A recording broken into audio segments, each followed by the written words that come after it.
Hello, I just wanted to show you guys the thickness of my jam. When it sets up, it's really thick.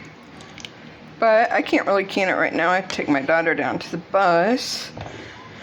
But I figured I'd do a little bit longer video on how I did this. You need, I believe I had 12 to 14 peaches that I cut up. You need 5.5 to 6 cups of peaches chopped. When you get those chopped, I used my hands and I smashed them, but you can use a potato peeler. You don't want it liquefied. You want chunks. Well, I did anyway.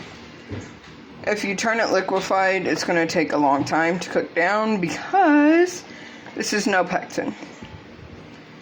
So, but as you can see, it's nice and thick. I'll put it in jars when I get home and water bath it. But you have 5.5 to 6 cups of peach that you smash up. Then you have 2 tablespoons. I put 3 to 4 tablespoons of lemon juice because I like to make sure my family is going to be safe, because you need a lot of acid in fruit to make it safe for canning.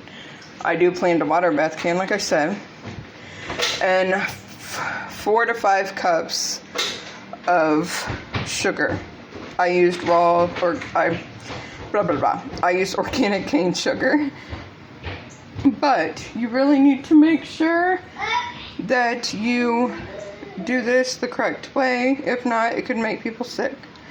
You boil until it's as thick as you want it. I put some on a spoon, put it in the freezer for 3 or 4 minutes, got it out, and it was thick. That's all you need, thick. Winter Rose!